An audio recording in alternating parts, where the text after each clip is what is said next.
Youth Congress സംസ്ഥാന അധ്യക്ഷ സ്ഥാനത്തേക്ക് പരിഗണിക്കാത്തതിൽ അതൃപ്തി പരസ്യമാക്കിയ അബിൻ വർക്കി ദേശീയ സെക്രട്ടറി സ്ഥാനം ഏറ്റെടുക്കാൻ താൽപര്യമില്ലെന്ന് സൂചന നൽകിയ അബിൻ കേരളത്തിൽ തുടരാൻ അനുവദിക്കണമെന്ന് പാർട്ടിയോട് അഭ്യർത്ഥിച്ചു.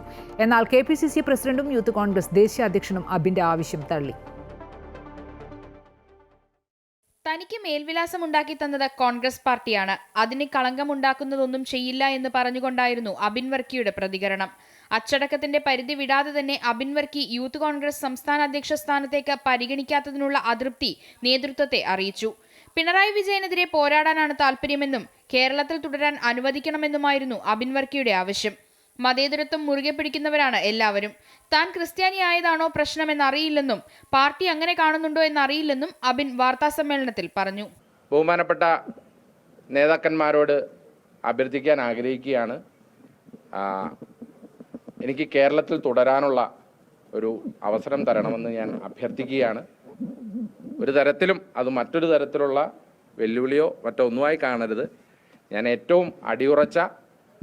ഏറ്റവും വിധേയനായ ഒരു പാർട്ടി പ്രവർത്തകനാണ്.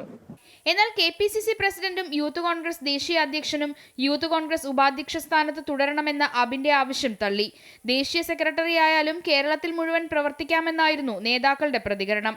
മുതിർന്ന കോൺഗ്രസ് നേതാവ് K മുരളീധരനും സമാനമായ രീതിയിൽ പ്രതികരിച്ചു. കേരളത്തിൽ പ്രവർത്തിക്കുന്നതിന് തടസ്സവുമില്ല. നമ്മുടെയൊക്കെ അടിസ്ഥാനം എന്ന് പറഞ്ഞാൽ കേരളമാണല്ലോ. അതുകൊണ്ട് അദ്ദേഹത്തിന് കുറെ കൂടെ താല്പര്യം കേരളത്തിൽ പ്രവർത്തിക്കാനാണ്. അദ്ദേഹത്തിൻ്റെ സേവനം കേരളത്തിലും പ്രയോജനപ്പെടുത്തും, എന്നാൽ ദേശീയ തലത്തിലും പ്രയോജനപ്പെടുത്തും. അബിനെ സംസ്ഥാന അധ്യക്ഷനാക്കണമെന്ന് ശക്തമായി ആവശ്യപ്പെട്ട രമേശ് ചെന്നിത്തലയുടെ ഐ ഗ്രൂപ്പ് കടുത്ത അതൃപ്തിയിലാണ്. അതുകൊണ്ട് തന്നെ പ്രസിഡന്റായി തെരഞ്ഞെടുക്കപ്പെട്ട OJ ജനീഷുമായി സഹകരിക്കാനുള്ള സാധ്യതയും കുറവാണ്. അമൃത ന്യൂസ്, കോഴിക്കോട്.